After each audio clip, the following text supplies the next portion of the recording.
defining threat of a generation. And it is a challenge that everybody has to approach with urgency. This April was the hottest April in recorded history. And the month before that was the hottest month in recorded history.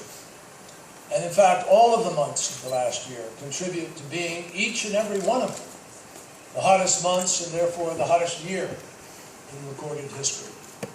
And that hottest year in recorded history is the hottest year of a decade. That is the hottest decade in recorded history. And the decade before that is the second hottest in recorded history. And the decade before that, the third hottest in recorded history. So one would hope that after a decade or two, one would begin to have an empiric, innate, inherent sense of understanding of what is happening. You don't need to be a scientist to draw rational conclusions. We're also seeing extreme drought and stronger and more frequent hurricanes and typhoons. We've seen more than 30 straight years of glacier ice loss. And the Greenland ice sheet continues to lose mass at an unprecedented rate. And we're seeing more wildfires, such as the one that has already ravaged some 900 square miles in Canada and continues to burn, forcing the evacuation of almost 100,000 people. If you continue to extrapolate on what is happening with glacier melt and challenges of water in various parts of the world and the capacity to grow food, it doesn't take a big imagination to understand that the small numbers of climate refugees we already see will become an enormous number as time goes on if things are unchanged.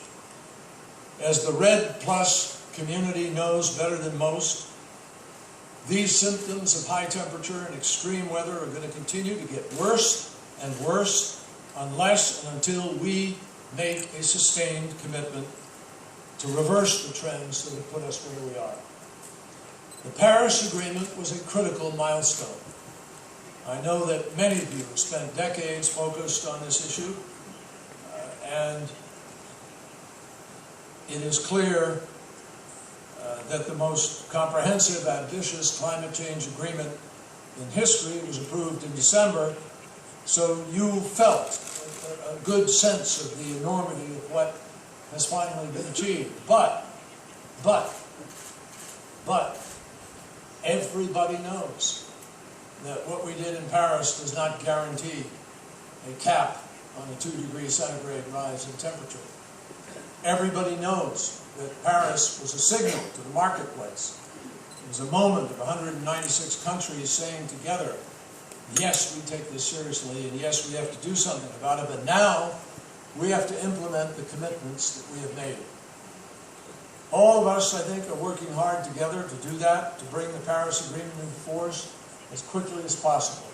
And I congratulate and I thank Norway, the Norwegian Parliament, that took a major step yesterday in its domestic process when it voted to unanimously approve the ratification of this agreement. That's a big step. My country plans to join soon, and we have committed to join this year. And we encourage and are working actively to encourage other countries to do the same. But even as we proceed diplomatically, we still have a responsibility to take concrete steps every day as we move in that direction. And that is the imperative that I know brings every single one of you here today. The way the world's forests are managed, the way its land is used, can make an enormous difference in whether we succeed in keeping the warming below the 2 degrees centigrade. Consider two basic facts. First, ongoing deforestation and bad land use decisions contribute to nearly a quarter of all the world's greenhouse gas emissions today.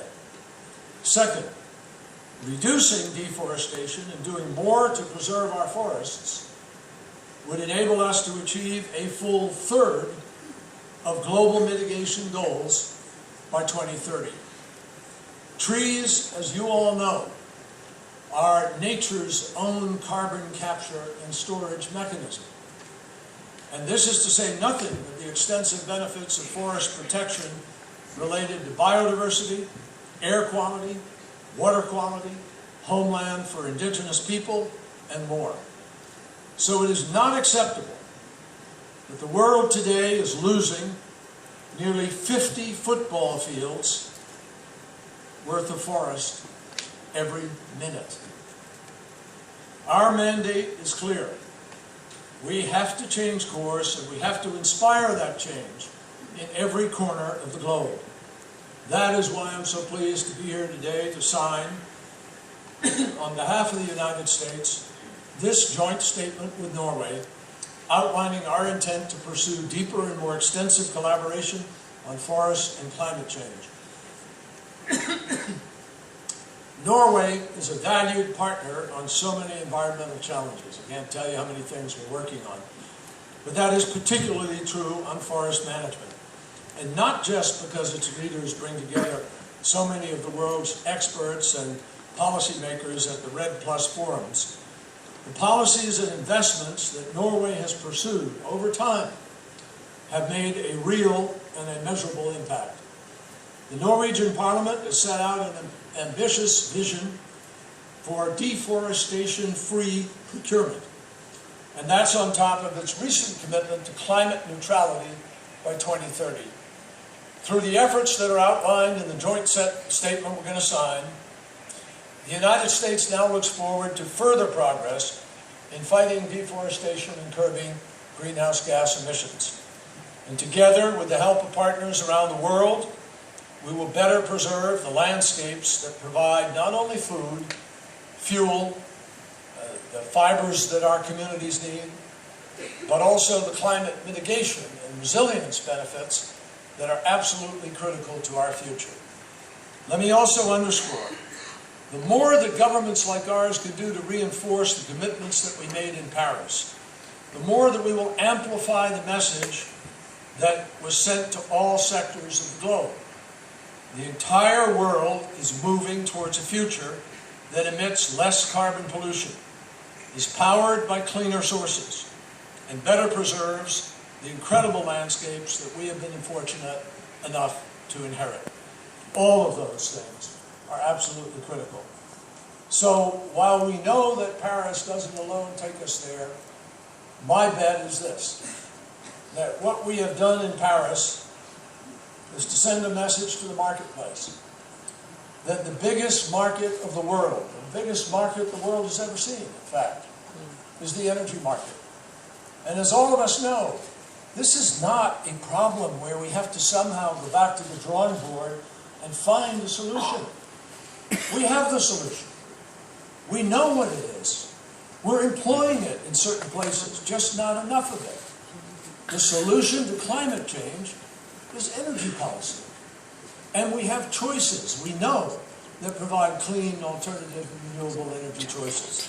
In fact, solar has now come down in price. I think Saudi Arabia just let a solar contract at about 2.9 cents per kilowatt hour, which is fully competitive against coal, oil, or other sources of energy. So this is a transformation that can happen. And if the private sector and governments together will begin to make the right choices and send the right signals, you're going to see a marketplace unlike any other that we've ever seen. The technology market that created the greatest wealth my country ever saw since the 1920s was the technology market of the 1990s. It was a $1 trillion market with 1 billion users, one for one. And look at the wealth that was created. Every sector of the American economy went up during those 10 years. Well, guess what? The energy market is already a 4 to 5 billion user market. It's going to go up to 9 billion users. And you're looking at literally trillions of dollars that will be invested over the next years to move to this new marketplace. So I believe that what we are doing here is helping to keep faith with Paris, it's helping to keep faith with common sense, and it's helping to keep faith with the best hopes and aspirations of people in our countries. And I thank Minister Helgesen once again. I pledge the strongest possible support of the United States of America for actions that will safeguard our health and safeguard our planet for generations to come. Thank you.